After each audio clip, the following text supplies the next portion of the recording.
Every time that West Side Gun drops a new album, it's always an event, and this is the sequel to his 2020 album, Pray for Paris, which a lot of people viewed as an underground classic, so the expectations for And Then You Pray For Me were super high, especially with West Side Gun saying that it might be his last full-length studio album, so we have a lot of categories to get through for this review. Let us know how you guys feel about it in the comments, and if you guys want to actually catch our full live album reaction that we did with our entire community, the links in the pinned comment and our description. Much love to all the patrons, but let's get into this, man. Let's start off with the artist performance. Did West Side Gun deliver? I think he did. I didn't think he exceeded my expectations or he brought anything too crazy to the table, but I feel like the common narrative now is, well, does West Side Gun fit on trap beats? And that's something that I feel like he may have executed poorly. Not to the best of his capabilities. He kind of played it safe, but it's not to the point to where I'm kind of like, well, I can't be listening to this type of stuff. So example, I want to go on to a song like Stephen Joni, for example, with ESTG, excuse me. When I first went through that song and I heard the trap production and the live album reaction, I didn't like it. Maybe because it was in the context of the first listen, it was a bit of a longer listen too, so maybe I was a bit drawn out. But going back to it, I'm listening to these verses, I'm listening to the flows and the cadences, and I'm like, well, he's not necessarily doing anything bad. It's kind of just subpar for West Side Gun to a certain extent. Hold on, let me finish my idea. And then after that, he's not necessarily doing anything bad. As far as the highlight performances for me off of this album. But just to touch on the trap stuff, I feel like when you go into this album, West Side Gun is often rapping behind the beat. If you look at Costas, which had a Take Keith production, or even if you look at something like Stephen Joni, he often really can match the tempo of these accelerated BPMs. And a lot of people were saying oh, well, this was a cool surprise for the album, West Side Gun touching these trap productions, but he's done it before. If you listen to Hitler Wears Hermes 10, or even listening to Conway the Machine on La Machina, Griselda tapping into trap isn't something new, and I feel like it wasn't executed well. Besides Benny the Butcher on Costas, which we'll get into in the features. Well, listen, even on Costas, what I like about that verse, even going back to it for my re-listens, yes, he's maybe not able to play on the same level as a Benny the Butcher or Conway the Machine as far as flow and the rhythmic timing goes, but for the most part, I like those slow, pronounced verses, and I feel like it actually does have a good contrast with the two other verses and with those high-paced drums that you have. So for myself, listen, I think it sounded nice. As far as the trap stuff goes, that's not what I'm here for, guys. I'm not necessarily going to be going back to all that much. I don't think he did anything crazy on it, but again, I don't think it's bad either. As far as some highlights for me, going into something like Kitchen Lights with Stove God Cooks, I like that type of performance. I like the way that he introduced the track, classic West Side Gun flow. I feel like that's pretty standard for him. A performance that I was maybe a bit disappointed in was Dunhill with Rick Ross, where I felt like, well, does West Side Gun's cadence and does his flow really match this type of production? That was maybe a bit more of a trap production that I didn't necessarily enjoy all too much. And besides that, even stuff like House of Glory, or even something like Suicide and Self Fridges, I like those types of classic West Side Gun deliveries and flows, so I was hooked on it. How did you like something like 1989 with the reverb on his voice? Yeah, that's one thing that I have to pride him on, is the fact that he did try to be a bit more dynamic vocally on this one, looking at 1989 with the pitch down vocals, or even looking at something on what's it called, Dunhill, where he's actually whispering on the hook, let's say. Oh, you like that? I'm not saying that I loved it. I'm just saying it's cool to see him going out of his comfort zone and try to be a bit more dynamic, even though that wasn't my favorite performance. Speaking about House of Glory, didn't enjoy that performance all that much either, just because there was so much reverb on his vocals that it sounded like I was listening to 3 West Side Guns running around all over the track, and within the vocal mix, it sounded a bit messy. Something else in terms of West Side Gun's performance that I want to talk about, of course, is Kitchen Lights, which I think is his best performance in terms of the fact that he's rapping over this drumless beat, and it sounds like he has the ability to roam freely and give off this loose flow. Of course, Mama's Primetime was a big standout too. Just hearing him bring in the yeah, yeah refrain and seeing the other two artists match that. He set the tempo for that type of track, and JID and I think Conway did a good job at being able to carry that. Absolutely. Another performance I like, by the way, going back into the album, was The Revenge of Flip's Leg, actually. That was a track I really did enjoy off of my second and third listen, and honestly, a track that I really want to go back to as far as this track list goes. Yeah, so that was another classic West Side Gun performance. Apart from that, mean, guys, listen, if you're a fan of Westside Gunn, you know what to expect out of a performance. You know you're going to be getting those high-pitched, shouty vocals, the classic ad-libs that he always brings in that always add a lot of style and personality. But to be honest with you, Westside Gunn gets outshined on literally every single song here. I don't think you can name me a single song on this album where he has the better performance. And in terms of him being a master curator, that also falls into the artist's performance. And not to say that he falls short consistently, but there's too much bloat on here. There's also, in my opinion, inclusions that don't feel necessary. Like, for example, DJ drama inclusions that don't really add too much hype or excitement to me when I'm going through the track list. So, to be honest with you, the artist performance for me is mid, although you're going to get some highlight performances from Gunn all across the board. He's never the most grabbing part of a track, and I feel like when it came to those trap beats, he just wasn't able to hold his own weight, in my opinion. Yeah, so I'm going to go with a good score for the artist performance. I think that you're going to get classic Westside Gunn on this album. It's nothing too shabby as far as like upgrading, and let's say it doesn't compare to like Pray for Paris, but then again, he did a good job on the album. As far as the curation goes, I disagree with Lou. I like the DJ drama inclusions. I like how there's certain songs that do have like that old nostalgic mixtape feel. Example, I believe it was with... Hold on, I'm going to pull this up here. Yeah, it was JD Riss, where you have like that classic Trapaholics sort of curation coming through. So I do feel like that was something that was curated well, but Lou's right as far as the track list. There are certain tracks that I would cut off. So I'm going to go with good for my score on artist performance, but let's go into the content. And I was having this conversation with you before the review, how I do feel like Westside Gunn's bars and like the way that he kind of carries out his writing throughout the entire album, it's going to be kind of standard from album to album, and that's what I've kind of come to expect from Westside Gunn at this point. You're going to get the luxury talk, the fly talk, you're going to be getting the street talk, you're going to get, that classic Buffalo sort of vibe from Westside Gunn throughout the track list.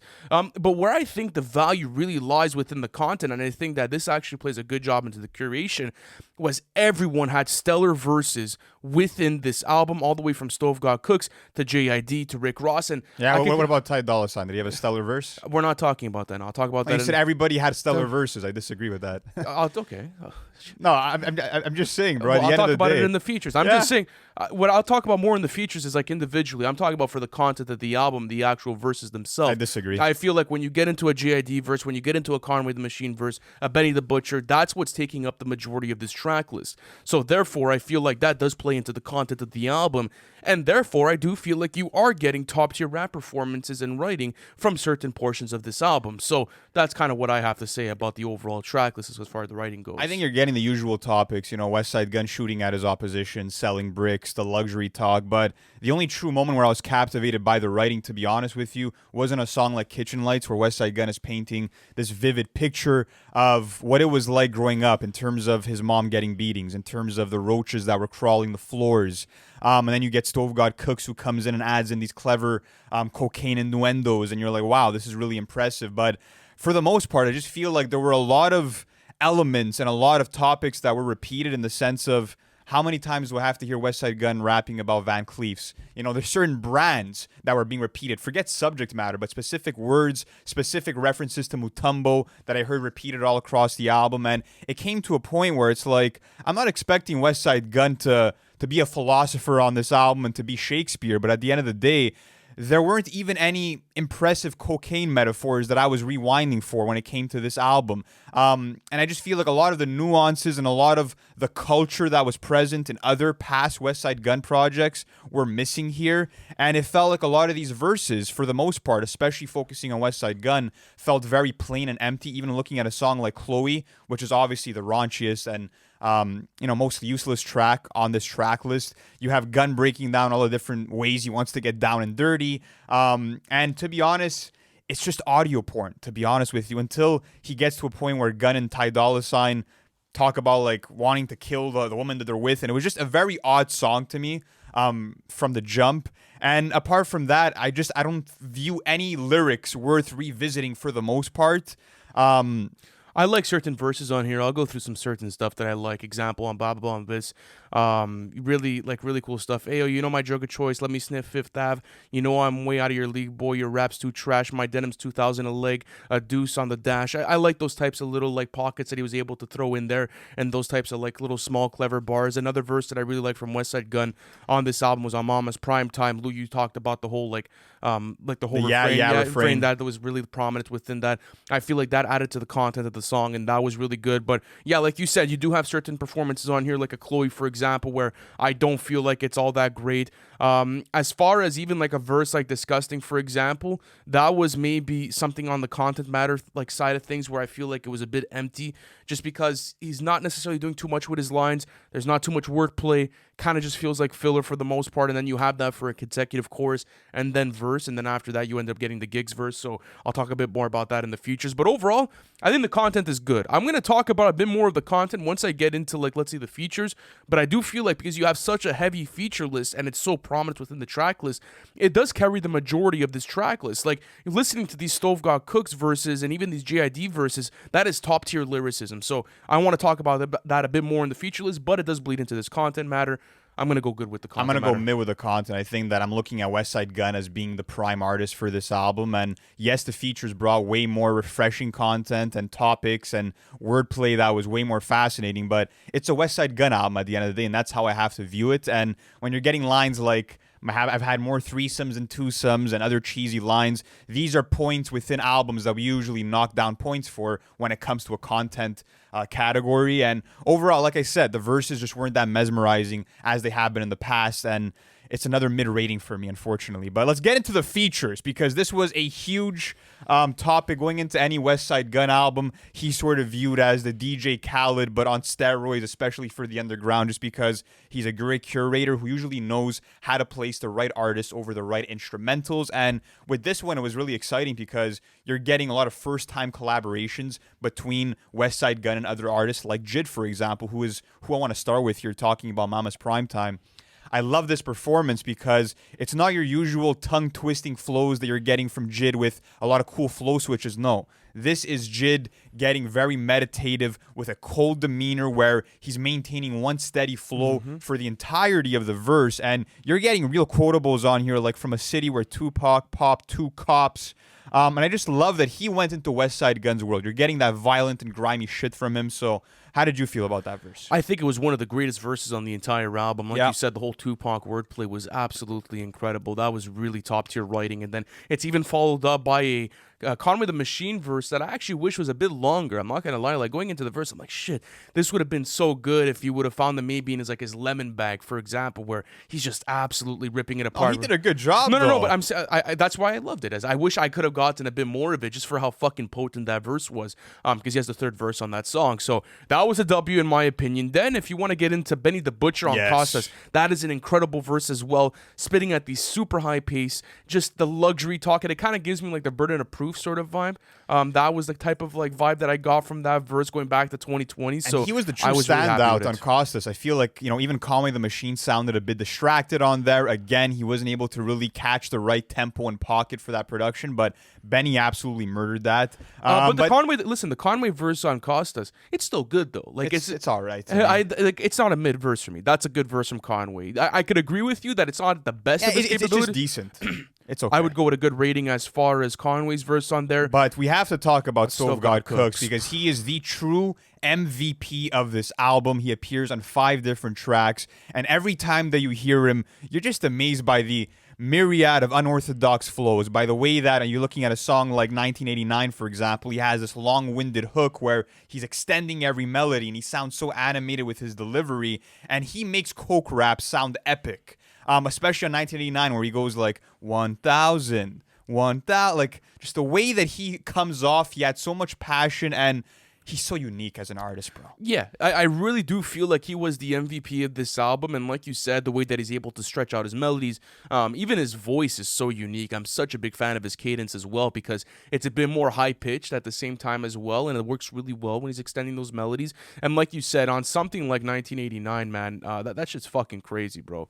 Like, that is really a crazy verse to me. Even Kitchen Lights, man. Like, incredible, like, all-time performances for this album. If I could give a rating to Stove God Cooks for this album, it'd be perfect.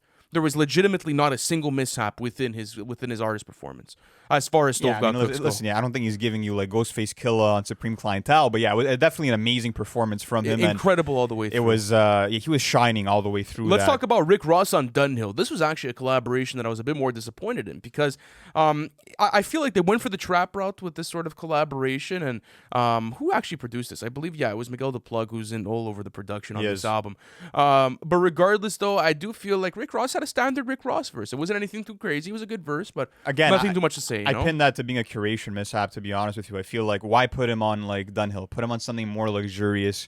Put him on something like a Babylon Bis, for example, where he would have maybe had the ability to sound better. I just don't think it was the right production. But let's talk about again Giggs, who was someone else that Gunn worked with for the first time. I feel like Giggs held back on Disgusting. I feel like you didn't get the burst of aggressiveness that you're used to getting from him. You get a bit more of like this menacing, quiet demeanor from Giggs on the verse, which I'm kind of okay with. But like as you said, I would rather have seen something that's a bit more high tempo, something that's a bit more in your face. But for a Giggs verse, it's pretty standard. Underwhelming, crazy. All right, worst part on this entire album is Ty Dolla $ign. There is no doubt about that. Chloe should not have been a song on here, at least in my opinion. Maybe you guys are liking it. Westside Gunn getting into that bag. But yeah, it's just like Ty Dolla $ign has no place, in my opinion, on a Westside Gunn album. But whatever, he tried it out. Yeah, he had some nice harmonizing at the beginning of the song. But then when you get to his verse, there's no dope melodies. And he has some really weak lines on there, like, she's kissing from the tip to these balls, got a screamer, she ain't doing no whispering. Yeah. And you're like, why am I hearing this on a Westside Gunn Why album? am I going through this? So yeah, definitely not one of the greatest features here. We got to talk about Denzel Curry on Ultra Griselda. And so I like the way that they titled this, right? Like, look at the Griselda. Like, you have the Zell, that's in capital, kind of like to say the collaboration. My goodness. Listen, I'm a big fan of the performance stills because I like Denzel's voice on it. That gives me like that sort of like Raiders clan Denzel. But shit, he should have had a longer verse on here. That was another curation choice where I'm like, man, give him an extended verse. Give him something that feels a bit longer. And just don't give him a hook and then like 4 lines on his first verse, Like, so that's kind of the way that I feel about it. I agree. I really like the rowdiness and the aggressiveness. It took me back to that 2013 Raider Clan Denzel. And even the hook was pretty cool. But like you said, it should have been a longer verse. I feel like he was, again, the standout of that track, which is the case for every single song on here. Let's talk about ESTG, who... Oh, you want to skip over Boldy James on Jalen Rose? Oh, sure. We're kind of going in order. Yeah. I have nothing to say about Boldy James on that song. I think it was a standard verse, nothing crazy. I'm sure lyrically it was more impressive than a lot of other cuts that you'll find on the album. I think that's where the value lies within that verse, is more of like the wordplay and even like just like the coke bars that you're getting from him. It's nothing too crazy, but no, it's not. As you said, like it's a standard Boldy verse. It was good. Let's go on to STG. Yes, ESTG. ESTG. I'm sorry, man. If you're watching this by some chance, I'm fucking up your name today. Stephen Joni. So this is a collaboration where I was wary from the jump. I'm like, where's this gonna go? And it's not necessarily even ESTG's fault. Again, I just think it comes down to a curation standpoint. If you're not a fan of ESTG, you're just not gonna like this song as a whole. That's the way that I kind of feel about it. I'm a fan of ESTG, and I didn't like the song as a whole. So, you know what? I'm just to say, like, I just don't feel like he sounded comfortable on that beat. Did you? I found it was just the most standard ESTG beat, like flow that I've ever heard. Like, it was cool. It was all right. I mean, it didn't do anything for me. I don't think it should have been included on the track list. Do I think he felt comfortable or not? Well, I wasn't in the studio with him, and I didn't see his comfort levels. But for the most part, I just feel like it was standard. There's not much more I could say about it. There's also some reverb added to his vocals that just really ruined, again, the vocal mixing, which is a case with a couple other tracks. What about Jeezy on Mr. Everything? To me, that was a highlight for me. You got him on a triumphant production, and he brought a fuck ton of energy on there, and it was just a perfect beat for him to talk his shit over. So that was a big highlight. Another good verse. It wasn't anything too crazy. I mean, again, just the standard Jeezy verse. I mean, he does what he does. He gets super hyped on it. He gets into those quick pockets, and he has that aggressive demeanor to himself. So, I mean, it's nothing too crazy, but I feel like, yeah, it was definitely a good inclusion for the track list.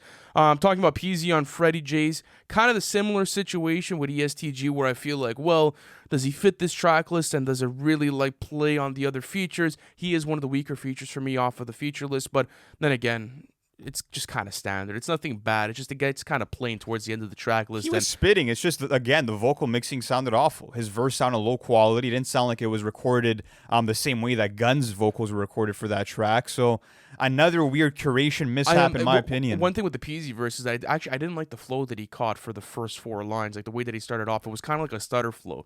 And I'm not sure if like that's what he tries to attempt on every single track. It was just for me like, well, I can't really get into it, and rhythmically it kind of threw me off for that one. But Rome Streetz had a top 3 feature easily on And Then You Pray For Me on the Revenge of Flip's leg, and it's because of the viciousness he brings, the rhyme scheme that he has. I mean, on a technical level, you won't find more than a handful of better verses, if any, on this album. And Rome Streetz, if you guys have listened to Noise Candy 5 and everything that he's been working on the last couple of years, you know that he's just a killer. He's a killer. Incredible. Actually, we got to put up the Kiss the Ring vinyl in the studio at one point. That would be fire in the back over there.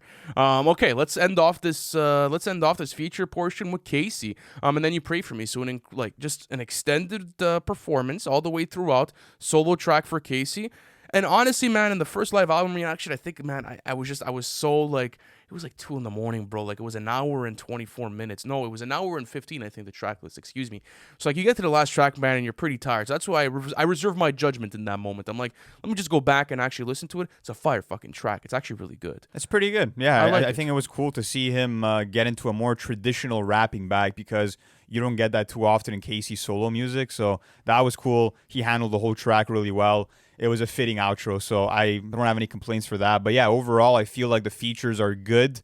And in a way, they almost sort of play to the detriment of the album, in the sense that they were the highlight of the album for the most part. I mean, besides the production, which I think is the strongest component of this project. So features have been good to me all across the board. A couple of minor weird inclusions, but a lot of incredible verses too. Yeah, that's why I think I'm going to go with a great score. Looking at this from an overall sort of view, like having JID, having Conway, having Benny the Butcher, having Stove God Cooks, having Rome Streetz, Jeezy, Rick Ross, Boldy James, Denzel Curry. This is a stacked feature list, and for the most part, everyone showed up and everyone gave good performances. Yes, there are some that are a bit standard when it comes down to like quality and when it comes down to like a certain standard of quality, but for the most part, besides Ty Dolla $ign, I do feel like everything was well calculated on that end, and I like the collaborations as a whole, so I think the curation was also well done as far as the features go. So I'm going to go with a great rating. Let's go into the production. So a lot of people were asking, why the trap?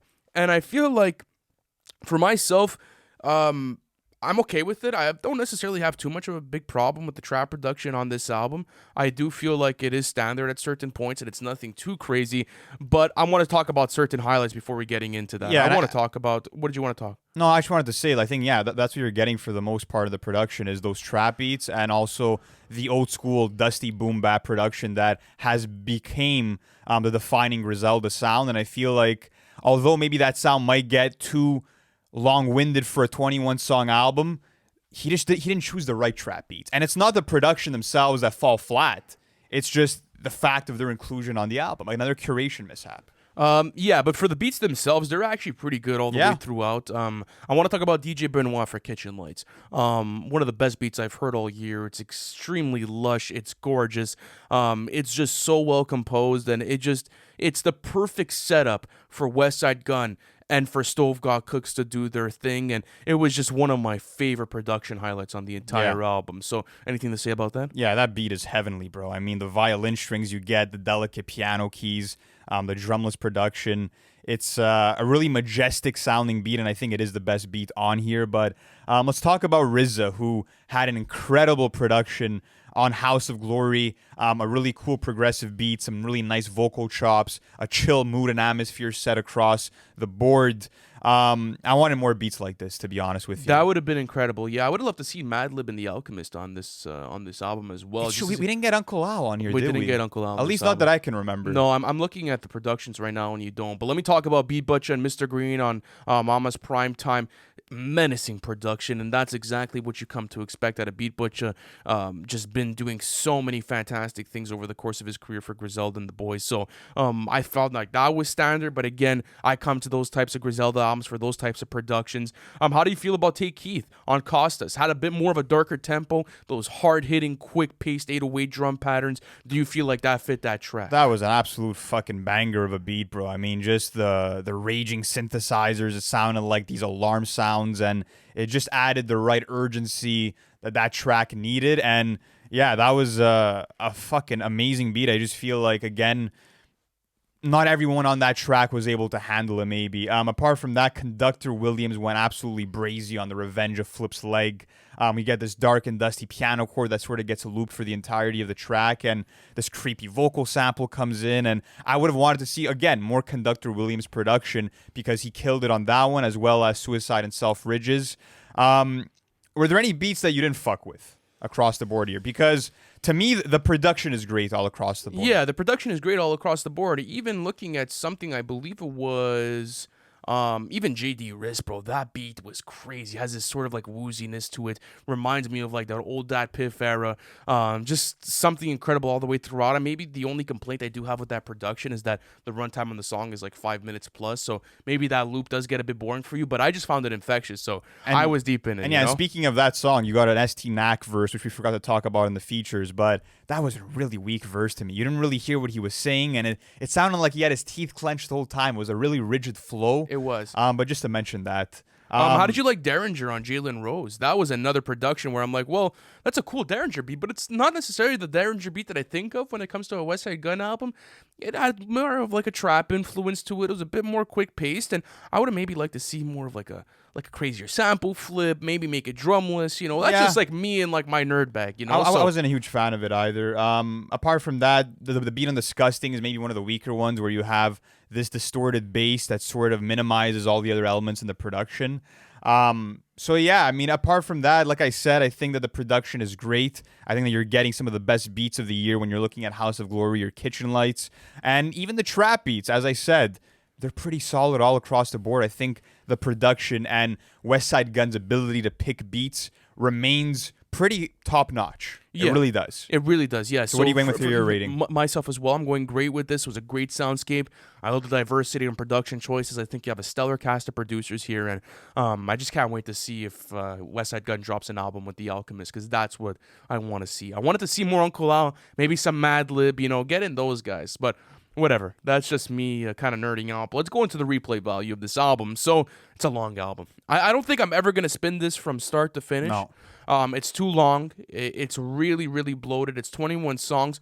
But I am keeping a lot of songs out of here. I'm being completely honest with you. I've been having a good time going back to it and keeping what I do enjoy out of it. So what are you taking out of the track list? I mean, listen, bro, when it comes to this track list, I feel like we've reached a point in hip-hop, for the most part, where no artist can really produce 21 quality tracks and have a consistent track list from top to bottom. And as you said, I'm never going to listen to this again from top to bottom. There's just too many misses or weak performances that throw off tracks for me. I'm probably maybe keeping a good 8 songs out of 23 here in terms of my own rotation. Not to say there's only 8 quality songs, but in terms of really going back, songs within the Westside Gunn canon that I can really appreciate and take a lot out of, a lot of value, probably a good 8 songs out of 23. And for that reason, it's going to be another mid-rating. It's an average amount of tracks. It's almost half of the track list, but not quite. So a mid-rating for the replay value for me. I'm going to go through what I would want to keep out of this album. I would go The Revenge of Flip's Leg. That's going to be one of them. After that, I would go Jalen Rose. I would go Ultra Griselda. I would go Babylon. I would go JD Wrist. I would go House of Glory. I would go Kitchen Lights, Suicide and Self Ridges, Westside Gunn. Suicide and Self Ridges, 1989, Costas, and Primetime. So maybe around 10 songs. I'm giving around 10. Let's go through our top 3 songs. So I have The Revenge of Flip's Leg, Rome Streets at number 3. Number 2, I'm going to go with Mama's Primetime, and number 1 is going to be Kitchen Lights for me. Yeah, I'm going to go The Revenge of Flip's Leg, number 3. I think I'm going to go Kitchen Lights, number 2, and then after that, Mama's Primetime, number 1. That's what I think is my favorite song off the album. So listen, I'm kind of in the middle. I could either go mid or good with this sort of score just because, again, it kind of plays to its detriment where, like, I'm not keeping half of the track list. I'm not necessarily going to be spinning this from front to back ever again. But for the most part, I am keeping 10 songs out of it. That's not half, though. But again, I think I'm going to have to give the replay value a mid rating. And it doesn't necessarily mean that like the other tracks I'm not keeping, like you said, are bad songs whatsoever. They just don't interest me as much, and I don't think they're going to be making my rotation. So overall, let me speak my piece about this album, man. Like, I feel like as soon as I saw the 21 songs and I kind of got an idea of what was going to happen, my expectations were not necessarily met, but they weren't destroyed either. I feel like I got a Westside Gunn album. It's cool. Sounds like pretty much everything else he's delivered in the past, except with some trap beats and a pretty stellar feature list and really great production. But for the most part, I am only keeping like close to half of the track list. I'm not going to spin it back from start to finish. I'm going to go with a good rating for this. It's a good Westside Gunn album. It's not his worst effort. It's not his best. It's pretty standard, but there's value within this track list. When it comes to this album, yeah, it's definitely a sprawling opus. You're getting a bunch of tracks, and you're getting Westside Gunn trying to create this grand finale with a bunch of features, with A-list producers all across the board. You're also getting Westside Gunn bringing in a lot of vocal outros, and you really try to make a cinematic experience, but for the most part, it just sort of feels disjointed in the sense that the sequencing from track to track isn't as strong as it's been in the past. Apart from that, I also just feel like he's not giving you the strongest cuts that he's given us over time. Like looking at this makes like a Pray for Paris album look like a greatest hits to me.